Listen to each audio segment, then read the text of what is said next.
We are covering tonight um, in the years that go from 34 AD in the life of Paul to 48, which means from his conversion to the end of the first missionary journey, if not also the Jerusalem conference, which is referred to in Acts chapter 15. So if you will have the book of Acts open, we're going to be turning to Galatians 1 as well, sporadically to First Corinthians and others like that. But stop me anytime. Let me share the screen and pull up in the PowerPoint from last time that you already had where I need us to pick up, which is right here. Let me pull that up and share it with you. Here we go. So you should have right now a map of the time of Jesus' kingdom of Herod the Great. The birth of Jesus and the birth of Paul of Tarsus. So in the year 34 AD, and this is give or plus minus a year or two at the most, I placed the conversion of Saul of Tarsus in about the year 34 AD, about 4 years into the history of the early church. In my opinion, the dating system is off by at least 3. Some take even up to 8. I'm more comfortable with 3 or 4, so that the crucifixion of Jesus happens in the spring of the year 30, the ascension into heaven as well after his resurrection. And then there's about a 3 to 4 year period, which is narrated in Acts chapter 1 through Acts chapter 8. Chapter 9 is, of course, the first of the accounts, 3 accounts that we have in the book of Acts of the conversion of the number 1 persecutor of the early church, which is a young man in his late 20s, by all accounts, is my guess, late 20s, by the name of Saul. That's his Jewish name, and he has that unique circumstance of being also a Roman citizen, so also has the name of Paul. So look up at the top of the map and locate Damascus. Damascus today is the capital of modern-day Syria, a country troubled by the Assad regime, civil wars, and the like. And it is also in the eschatology of both Jews and Muslims, interestingly enough. It's a geographical place where things are said to be happening at the end of time. What's interesting is that in the Christian dispensation, Christian narrative, Damascus is not important. It is not a place geographically where anything's going to happen geographically. But that said, it's important to the Apostle Paul. It is the moment in time when he, sincere, 100% sincere as he was, and thinking he was working for God, discovers in 3 seconds flat that he wasn't, that he was doing the absolute opposite of what he intended to do. So here is, again, please notice a reconstruction of the outline of the city of Damascus at the time of Paul. It was the outer confines of the Holy Lands, as the Jews saw it. Once you got to Damascus, you were leaving the Promised Land, leaving the Holy Lands, okay? It was the demarcation. That's where many Christians from Jerusalem had fled. See Acts chapter 8, verse 1, 2, and 3. They had fled the persecution in Jerusalem and gone 150 miles north and thought they were safe. And Paul got letters of extradition and drove 15 to 20 men with weapons up there to try to arrest him, but he never made it inside the city. Outside the city, about noon, he encountered the Lord Jesus, and that's narrated 3 times in Acts chapter 9, Acts chapter 22, and Acts chapter 26. Here is the reconstruction of the city at the time. You'll see the street called Straight, which I remind you is kind of ironic. It was anything but straight. You can still locate it in modern day Damascus, but it's about 20 feet higher due to the many reconstructions of Damascus. But the street is still called Straight. You will find a chapel at the bottom part of the wall called St. Paul's Chapel. And you'll find on the street called Straight a chapel way down below the main level that's said to be the house of Ananias. So three kind of touristy things that if you and I could visit Damascus today, they'd show us that are connected with Paul, none of which are very reliable except for the street called Straight. The house of Ananias may be a first century house, but it's tradition. And the window in the wall and the St. Paul's Chapel is also traditional and not very reliable. Now, what happened after Paul came out from his 3 days, was baptized by the one sent to him, Ananias, by God? I remember Ananias would have never gone. Everybody that was a Jew was scared to death of Paul. They had probably heard that he was there. Then confusion arose when it was unclear what to the entourage, what happened. And they noticed that he was blind and unable to see, and his men had probably scattered and gone home. What happened? I'm flip-flopping between Galatians 1 and Acts 9 because we need to.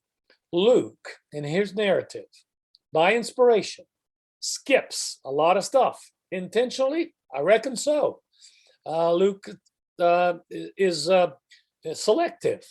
What he gives us is true, but he doesn't bother to tell us when 3 years pass. I'm picking up with Acts chapter 9 and verse 23. When many days had passed, the Jews plotted to kill him, but their plot became known to Saul. They were watching the gates day and night in order to kill him, but his disciples took him by night and let him down through an opening in the wall, lowering him in the basket. After his 3 days of thinking, his baptism on the part of Ananias, he began going to the various synagogues, plural, in the big city. There were many Jews. That Josephus tells us there were several thousand. He says between 12 and 18,000. I don't know if that's true, but there were many synagogues. He starts going and he starts saying the opposite of what he'd been saying before. Jesus was the Messiah. And there are brethren, either ones that already were brethren before or ones that are converted by him. And they are the ones that warn him there's a plot to kill you. Angry Jews are pursuing him, and he has to be let out of a window in a wall, in a basket. And that's the first time, in my opinion, that he flees from Damascus in a window of a wall in a basket, okay? And please make note, I think I did last time, that I put in my Bible a line between verse 25 and 26. There are 3 years of time that Luke skips. The Jerusalem visit that starts, the first Jerusalem visit after Paul's conversion, that's narrated in verse 26 of Acts 9, is 3 years later. It's in the year 37. How do I know that? Galatians chapter 1, okay? In rare moments, Paul mentions biographical items. I know why he's doing it in the letter to the Galatians, because he's defending the fact that he did not get his gospel from any man, because he had no contact with the apostles in Jerusalem.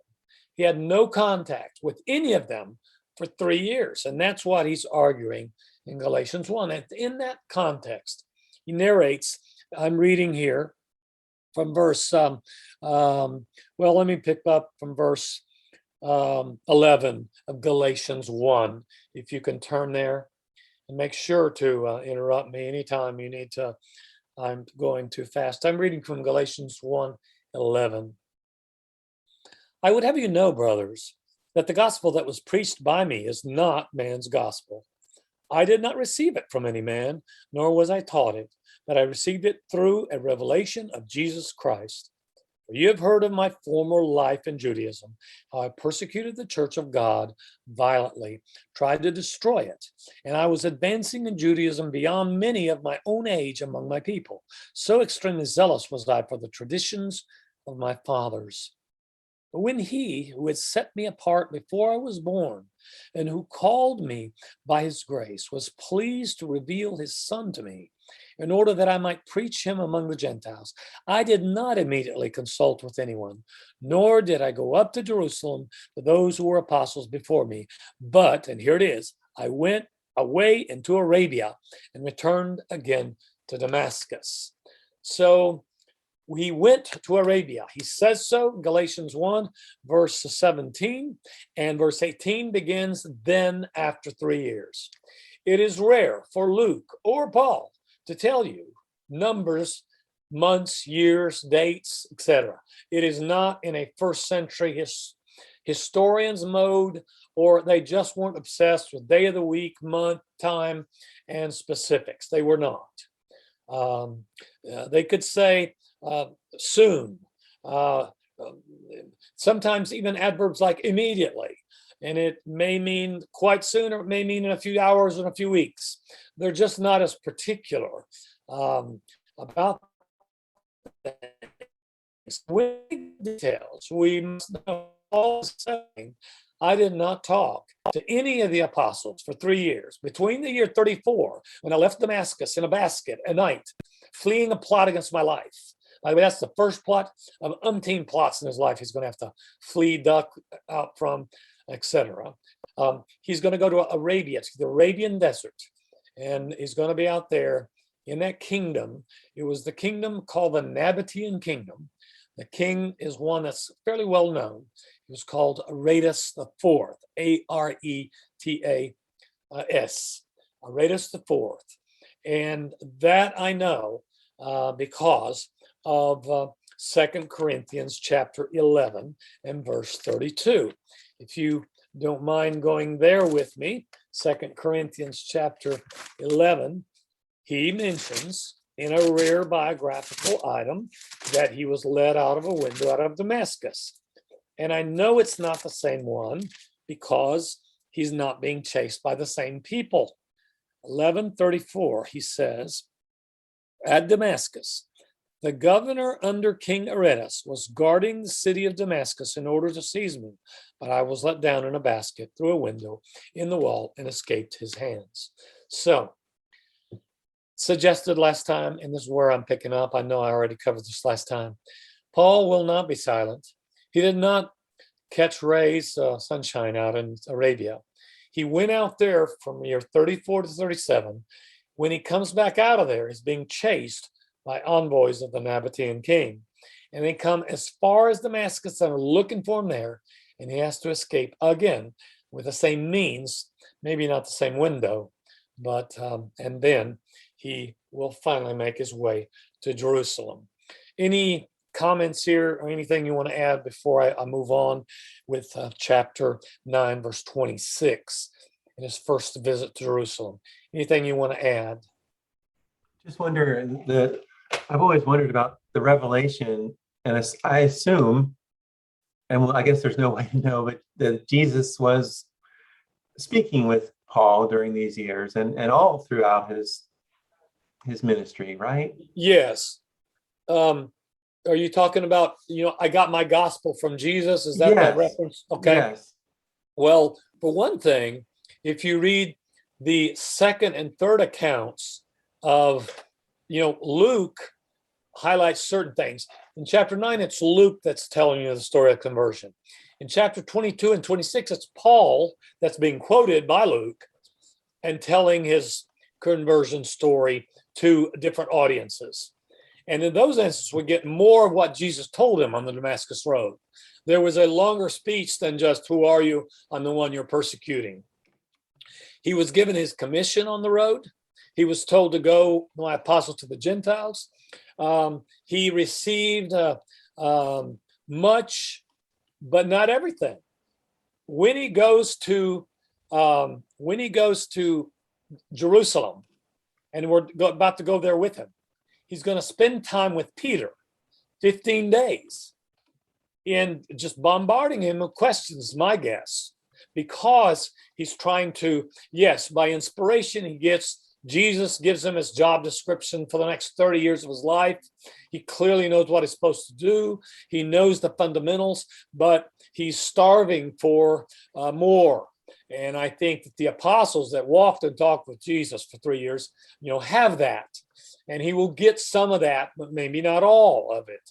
We have possibly more about what Jesus taught and said than Paul did.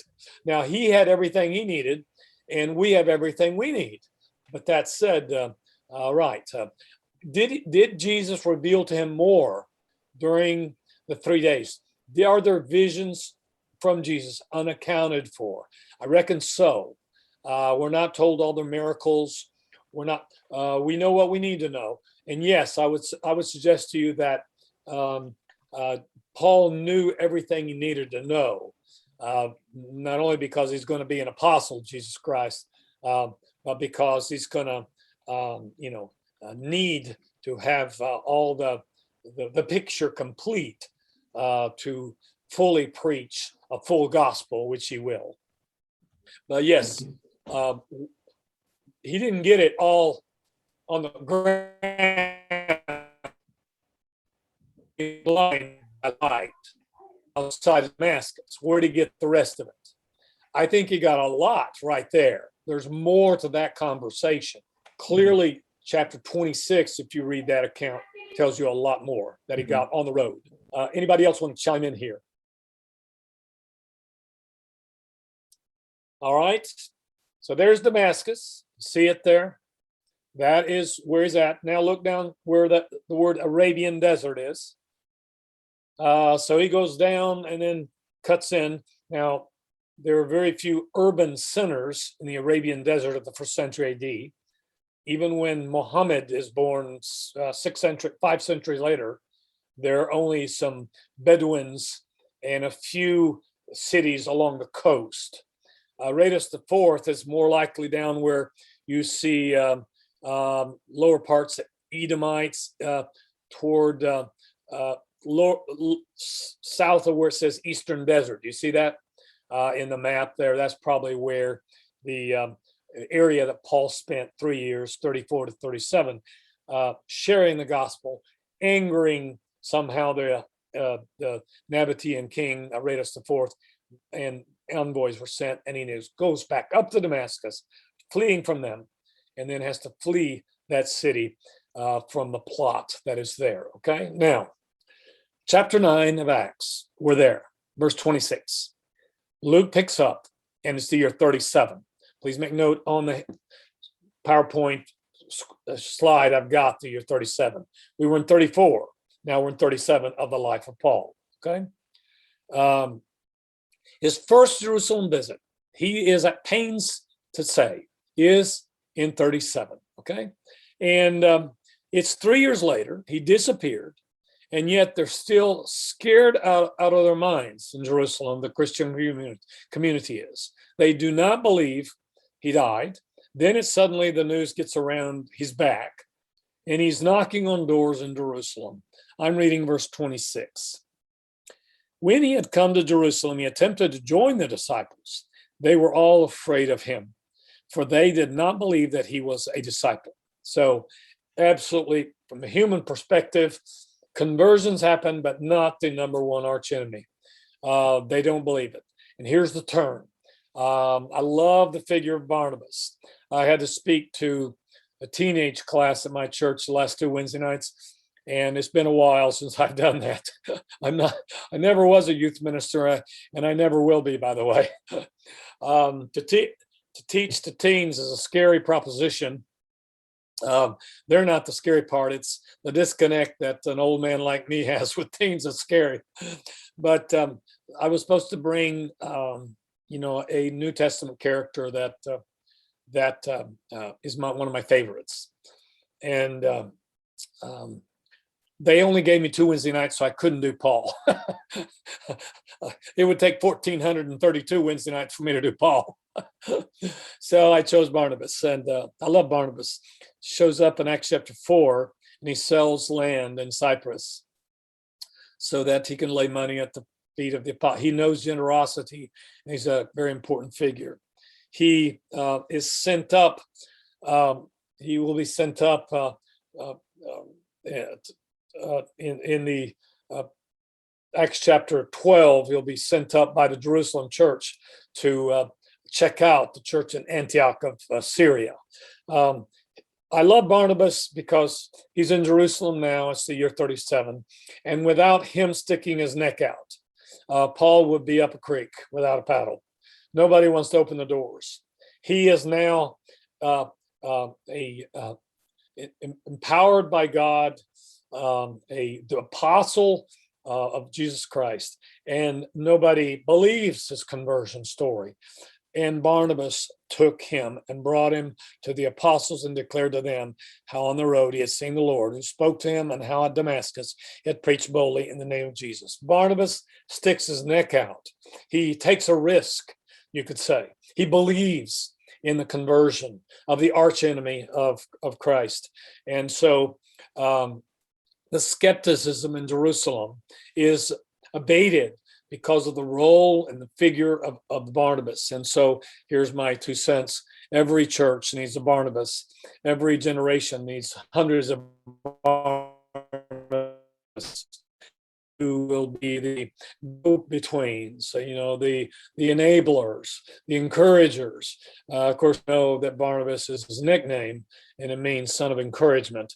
I don't know when he got that nickname, but I love that role, the role of encouragers. May the congregations you're in have one or more Barnabases, because they're the ones that truly are. And it's great if one of them is an elder too, somebody who has a leadership role and is just the person that even in a crisis or in a situation of discipline or whatever, he's slow to hear, to listen, but decisive in action as well, but slow to listen and to perceive where all the good lies. I love Barnabas's function. It is thanks to Paul that he is brought into Jerusalem in the year 37 into connection with the community of faith, which by this time, by the way, by 37, must number in the several thousands. Okay, so we're talking 5,000-10,000 is my best guess, and he can knock on these doors. And verse 28 of Acts chapter 9 says, so he went in and out among them at Jerusalem, preaching boldly in the name of the Lord. And he spoke and disputed against the Hellenists, but they were seeking to kill him. And when the brothers learned this, they brought him down to Caesarea and sent him off to Tarsus. I don't know how long Paul's first visit to Jerusalem in the year 37 after his conversion was, a few days, a few weeks. But once again, third plot that we know of, third, one in 34, one in 37. Here's another one in 37 in Jerusalem. It's on the part of the Hellenists. That means Greek-speaking Jews. So Paul went to Greek-speaking Jewish synagogues, and he preached Christ as the Messiah, and he was rejected, and they tried to kill him. And so once again, there's that Paul you either love or you have a strong reaction to him, okay? Now, in Galatians 1 and verse 19, if you'll turn back there for a second, Paul, again, is at pains to make sure you know, if you're one of the Galatians, okay, who he had contact with when he was in Jerusalem for the first time in the year 37. So here it is. After 3 years, verse 18 of Galatians 1, I went up to Jerusalem to visit Cephas and remained with him 15 days. Oh, hello. There's a detail that I didn't have from Luke. I was there 15 days with Cephas. He uses Peter's other name, his Jewish name, Cephas. Why does he mention Cephas for 15 days? Remember, it's very unusual for them to do that because there's some intentionality. Peter walked and talked with Jesus 3 years. Paul did not. And so my guess is that he just breakfast, lunch, and supper spent time with him, asking him, tell me about the Sermon on the Mount, tell me about the Transfiguration, tell me about all the things that Paul did not witness to. Paul knew what he needed to know, but having those extra details, wow, that must have been wonderful. Look at what he says in verse 19. I saw none of the other apostles except James, the Lord's brother. Now, watch out. The word apostle is used in two different senses. James, the Lord's brother, is a leader in the church. It says half brother, of course, step brother. Barnabas, in another setting, is called an apostle too. That's again a different sense of apostle. There's the limited sense of apostle, and there's the generic sense of somebody on a mission, somebody on a special trait. But I saw none of the other apostles. I didn't see anybody but Peter during those 15 days. And then I saw the stepbrother of the Lord, James, okay, when I was there.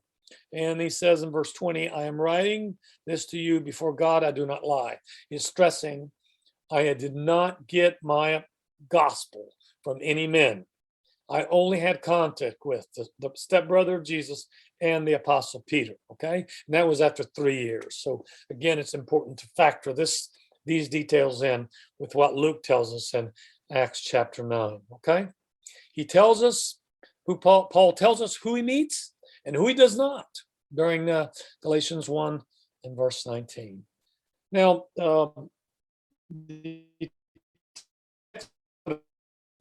F.F. Bruce, which is a wonderful biography, but it's written in the 70s.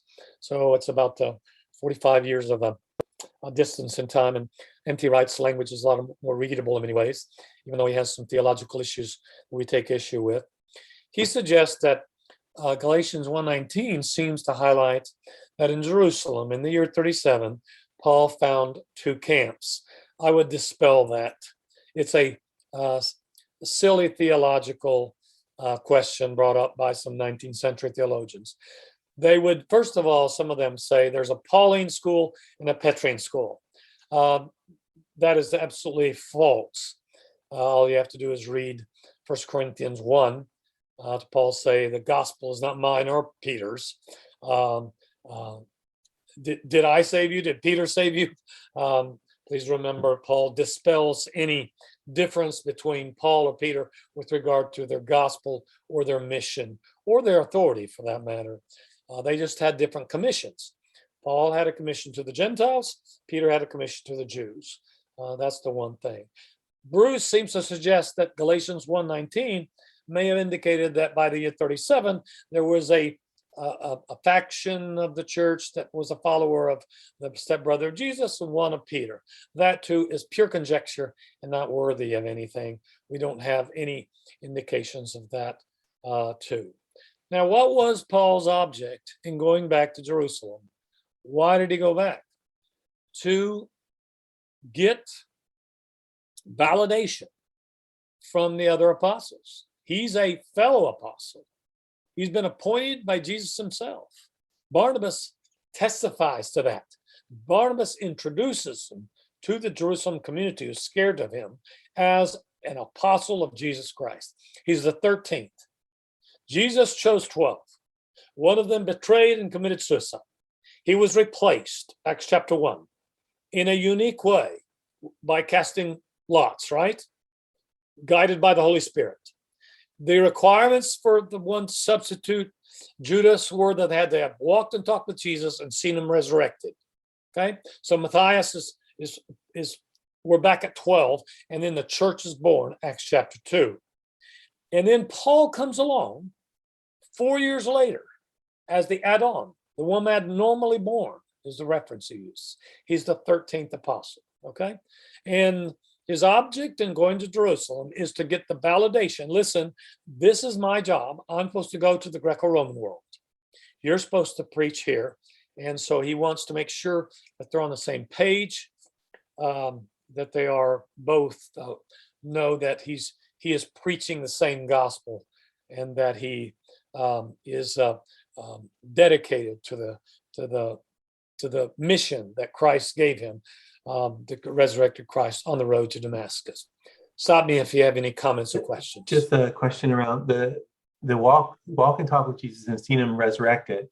That would have also included lots of disciples, right? So then the third thing is has to receive a commission. Is that right? True. You have to have seen the resurrected Lord. But like a lot of them, the ones that were at his ascension, they were disciples but not apostles, right? So there's one for an apostle. The ascension, Mark, looking up. Or the many, I guess the 500 that, Oh, I yeah. guess what I'm saying, there's lots of people who might have walked and talked and seen him risen, but they're not apostles, and that's because of what? Because Correct. I see what your question. Hand selected for sure. The first 12, hand selected. Right. Jesus chose 12 to symbolize, of course, the new Israel. Yeah. 12 is an important number. That's why Judas had to be replaced. Mm-hmm. The qualifications. Actually, we have the Amish have an entire tabernacle out in about an hour from my house. It's really beautiful, and there are the 12 stones on the high priest's garment. Wow, really neat. Yeah. Huh. Do you know what the ritual or what the symbolism of that is? That the new Israel or? No, that's I thought that was part of the garb that they had to wear. That it was told it had to be everything's down to the detail in this, down to the colors and everything. Okay. That are told. I'll send you something on it. I have to admit, I'm not. Okay. That's interesting. I'm not conversant on that. I can promise you'll look up as soon as class is over, though. The Amish have robes that have 12 stones on it? No. I'm sorry. I live in Pennsylvania, right? So I'm very close to the, like we have Sight and Sound Theater, like we have in Branson. Okay. So there's a reenactment of the tabernacle out there. And you're talking about the priestly garbs. Correct. Oh, okay. Okay, yeah. The vestments of the priests. Correct. Okay, yeah. Now, when we're told in Acts 1, we're told that only 2 qualified that had both walked and talked with Jesus all 3 years and seen him resurrected. So I have to go with that. Only 2 qualified. That's what we're told. Okay. So Peter and let's see. It's in Peter stood up. Verse 16, brothers, scripture had been fulfilled. Verse 18, now this man acquired a field with the reward of his witness, talking about Judas. Then he quotes from the Old Testament from Psalm 109, let another take his office. And then verse 21 of Acts 1, so one of the men who have accompanied us during all the time that the Lord Jesus went in and out among us, beginning from the baptism of Jesus until the day when he was taken up, they put forward 2. They put forward 2, Joseph called Barsabbas, who was also called Justus, and Matthias. And they prayed and said, you, Lord, who know the hearts of all, show which one of these 2 you have chosen. So they found 2 that satisfied the 2 qualities. The Holy Spirit was involved in this. By the way, it's the only time that lots, but not just chance. Okay, it's lots, and Holy Spirit, or it uses the lot system in this case to choose which one of the 2, but only 2 qualified. That's all I know there, Mark. Thank you. So yeah, there were others that had walked and talked with Jesus, but of course, there's the distinction between disciples and apostles.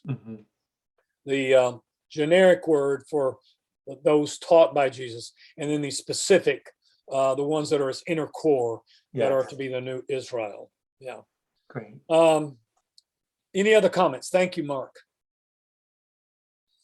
So look at verse 30 of Acts 9. We're back there. Plot in Jerusalem, year 37. The brethren in Jerusalem understand immediately he's going to die. Paul's going to die in 37 in Jerusalem. The reaction to him, for whatever reason, is very strong. He's a traitor.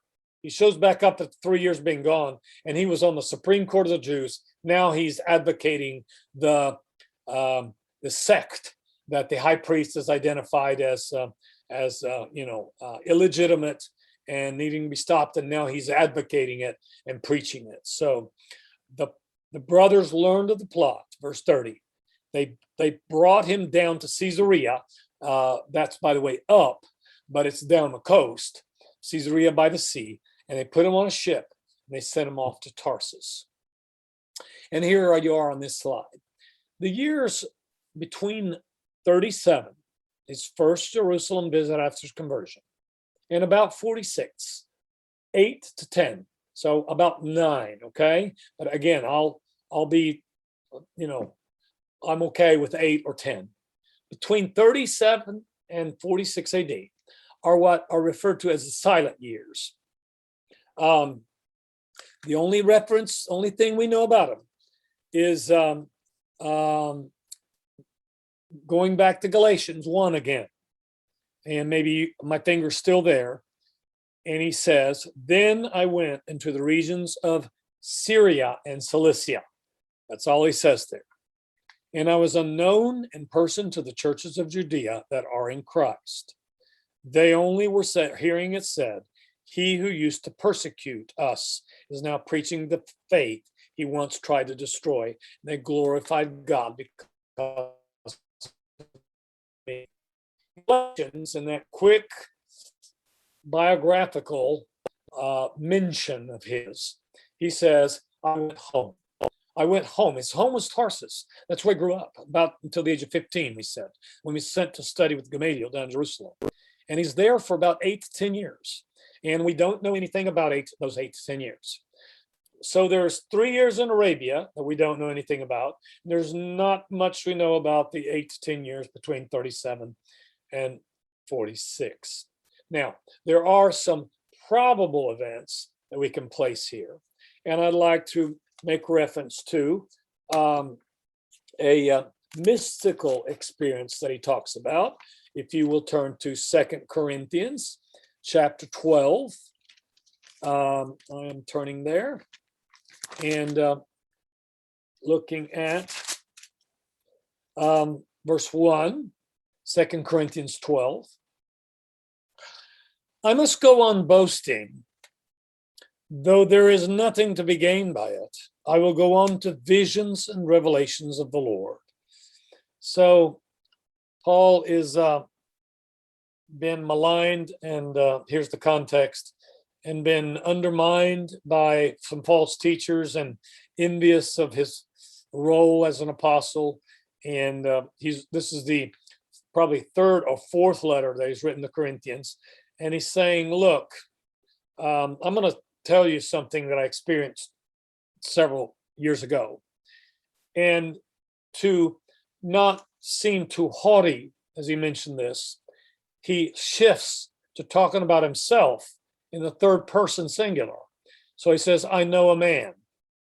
I know a man in Christ who 14 years ago was caught up to the 3rd heaven, whether in the body or out of the body, I do not know. God knows. Okay. And I know that this man was caught up in the paradise, whether in the body or out of the body. Now, 2 Corinthians is written probably in the year it's written from Ephesus, in about the year 55, something like that. Okay. So very rare again is for the Apostle Paul or any first century person to say 14 years ago. Okay. So I know a man who 14 years ago, 14 years from 45, puts it in about the year 41. So among the things that we can say, thanks to this very rare reference to time, is that the mystical experience he had, you were talking about visions. He had a vision in which, and he says, I don't know if I was in the body or not. God knows. I know that this man was caught up into paradise, whether in the body or out of the body, says it twice. And he heard things that cannot be told, which man may not utter. On behalf of this man, I will boast, but on my behalf, I will not boast except of my weakness. Paul says, I had a kind of like Stephen, before he was killed. A window into the heavens was open, a vision that I heard things that I cannot in human words express. Okay. These were maybe a moment of discouragement. I don't know when. He doesn't tell us the context, but he tells us about the year that it happened. And it's during these 7 to 8 years, 9 years in his hometown that he had this mystical vision in which he basically saw, and he uses, by the way, the term, the third heavens, the realm of God. In the way in which Jews portrayed the heavenly realms. They had first heaven, a second heaven, third heaven. He's not advocating that that's the way it is. He's referring to the realm where God is, the heavens. Okay. Any comments here? So what else did happen in these 8 to 10 years back home?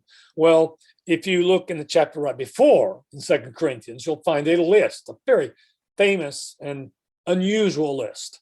Again, he's arguing with these people that have undermined him and hurt him and have maligned him in Corinth. And he's saying, why are you listening to them? Paul's feelings are really hurt here. Why would I be doing this for the money? Why would I? And he makes a list of the various things he's gone through. And this is a list that belongs to the years previous to the year 55. So I'm starting with verse 20. Well, start with 21. I'm in 2 Corinthians chapter 11, verse 21. Okay. Whatever anyone else dares to boast of, Paul says, I'm speaking as a fool. He says, listen, I'm crazy here. I also dare to boast of that. Are they Hebrews? These are the people that are claiming superiority to his gospel, to his teachings, and they're putting down Paul. Are they Hebrews? Well, so am I. Are they Israelites? Well, so am I. Are they offsprings of Abraham? Well, so am I. Are they servants of Christ? Well, I am a better one. And as soon as he says that, he says, I'm talking like a madman. With far greater labors, what do they have to show for their service to Christ? And Paul then begins a very rare list. He's going to call that list like he does in Philippians, by the way. He's going to call it trash, gobbledygook. I'll tell you what I went through for the sake of Christ, but please understand, this doesn't earn you points. It's just the commitment that I've shown to the gospel of Christ. And he says, of course, you remember, I have been far greater laborers, far more imprisonments, countless beatings, often near death. 5 times I received at the hands of the Jews 40 lashes minus 1. 3 times I was beaten with rods. Once I was stoned. 3 times I was shipwrecked, night and day and adrift at sea. And that's the list, right? Now, where can we account for all that stuff?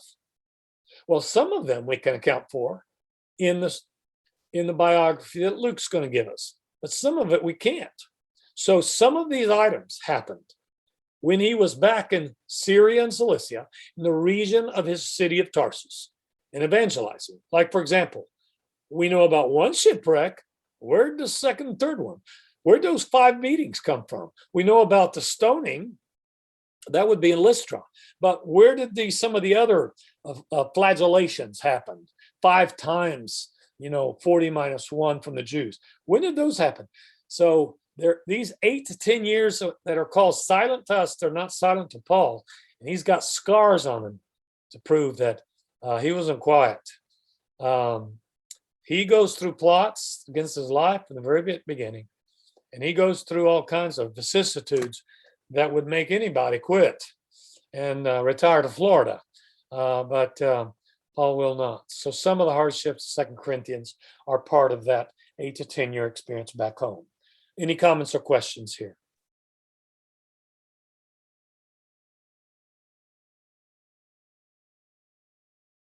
All right. Now, to kind of back up a second, we're going to pick up now in the year 40, 45, 46 in just a minute. So we're going to skip to the moment in time that I've taken you to, but I want to go back and kind of look at a question that Paolo brought up, because, of course, in the advent of Calvinism and the many other teachings about conversion and baptism, some people look back at the experience of Paul and the question it. Was Paul's a conversion or a calling? Okay. In the discussion of theologians and of denominations, especially Protestant, this has come up. So let me stop a minute. Paul is now in his area of Tarsus, Cilicia. He is evangelizing, but we don't know much about the story except the beatings that he takes as a cause of it. But let's look back on the year 34 and ask the question that some have with regard to this. The issue of, do we call it a conversion or do we call it a calling? What happened to Paul on the Damascus road? Here's the short version. Martin Luther, in the year 1517, dared to nail 95 theses on a door of Wittenberg, Germany, and you could say the Christian world, which was already broken up into two parts. There was the Eastern Orthodox with patriarchs in Istanbul, and there was the popes in Rome. There was the Eastern versus the Western. That was already the mirror of Christianity was split into two parts. But it broke up into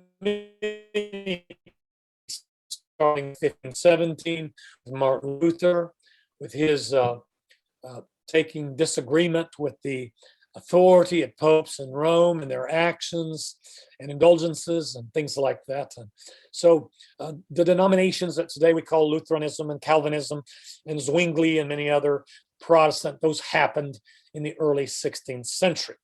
And one of the major dividing factors was the following. The Pope in Rome, the popes, several of them, Leo X, Julius II, and you can make a list, Alexander VI, starting with 1490s, 1500s, 1510s, 1520s. They were in a hurry to raise a ton of money because they were building the new St. Peter's Cathedral in Rome. And so in that vein, they needed money. They started selling indulgences, i.e. certificates for the salvation of sins on an industrial scale. They sent out envoys throughout all the Catholic world, including in Germany. And a guy called Tetzel came to Wittenberg, Germany, where Martin Luther was, and brought in, and he was on a donkey, and he had his 16th century version of a calculator. And basically, you would confess your sin, adultery, lying, cheating in business, whatever, and you were given a price to pay, and you were given a certificate that would, exonerate you from that sin. They were selling salvation of sins on an industrial scale. And this is what sent Martin Luther over the edge. He was a scholar. He could read Greek and Latin and Hebrew. And he saw in the works of Paul the word grace, unmerited favor. You can't earn it. You can't buy it. And so he reacted to that. And so he went from a works-based faith, which Catholicism still is, by the way, to a faith-only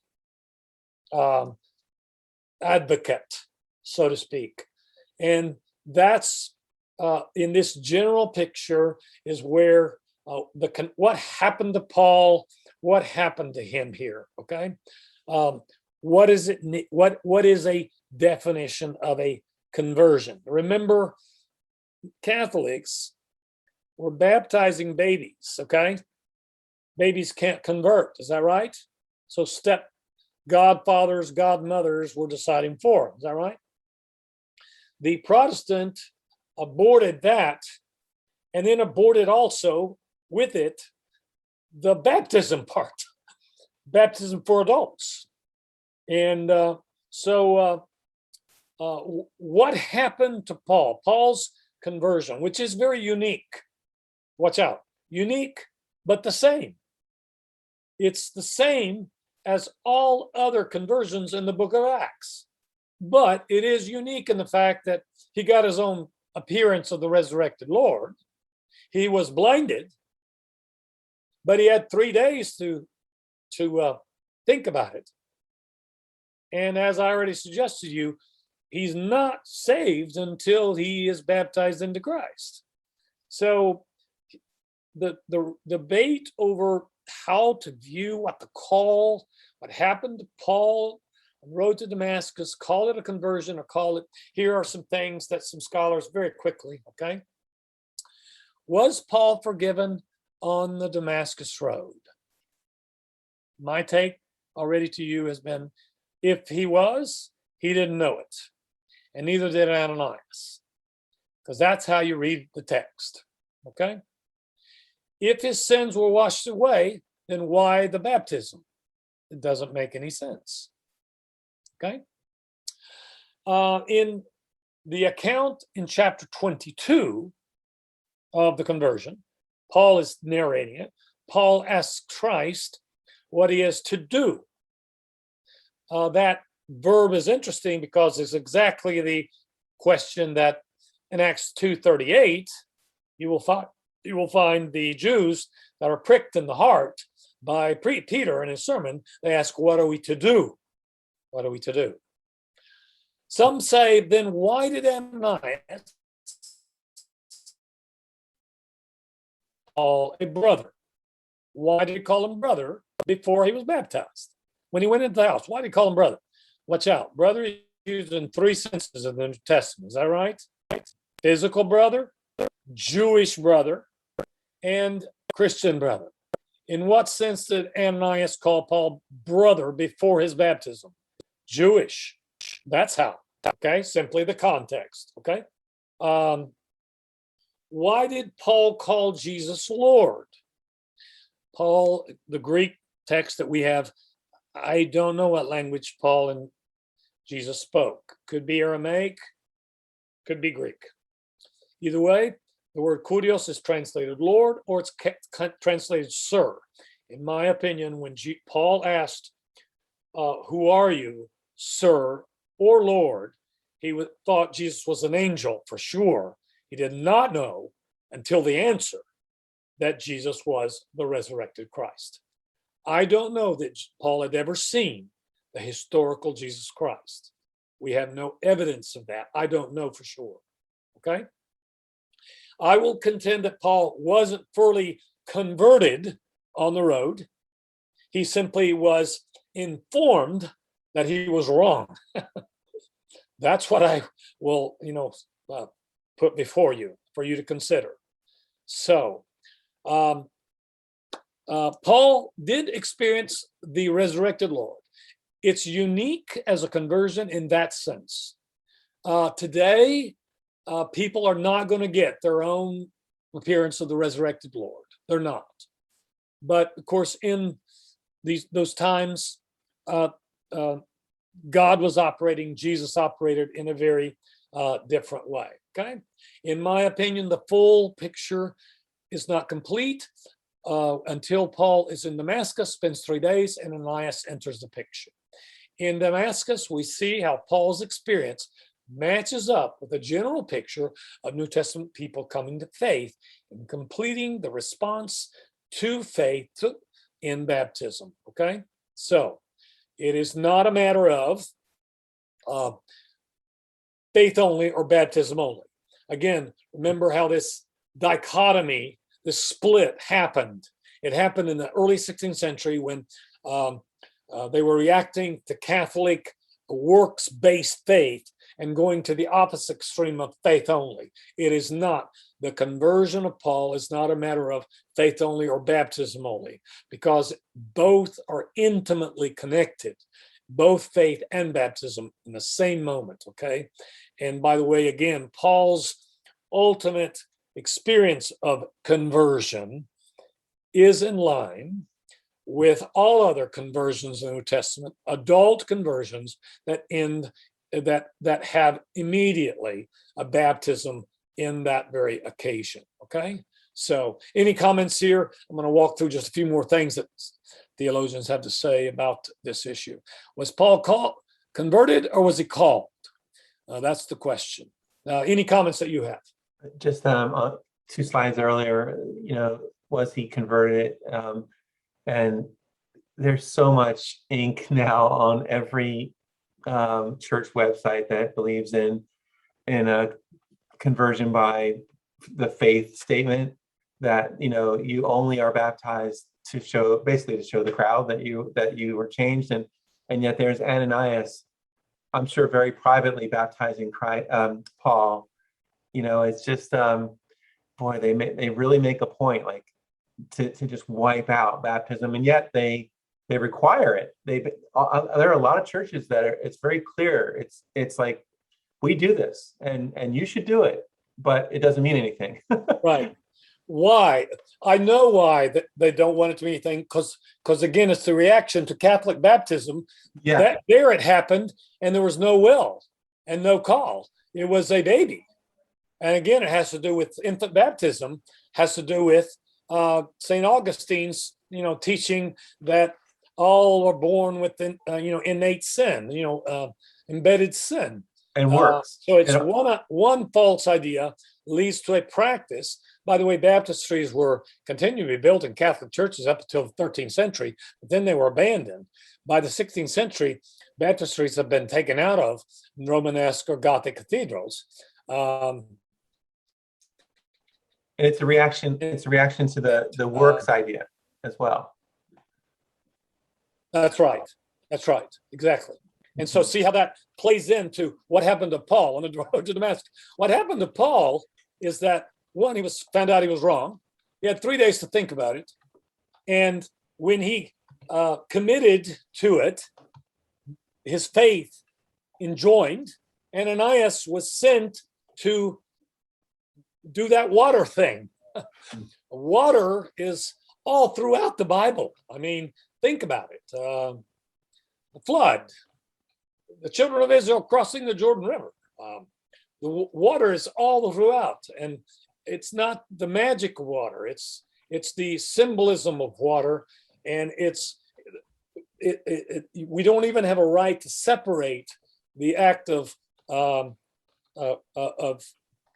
choosing to follow Christ and baptism. We don't have the right to separate those two things. They're at the same moment in the conversion call of Paul. I hope I was following up on what you said. Anybody else want to add anything? Well, just to throw confusion into the matter, couple of scholars, Debelius and Borkman, they say Paul was not converted on the road to Damascus.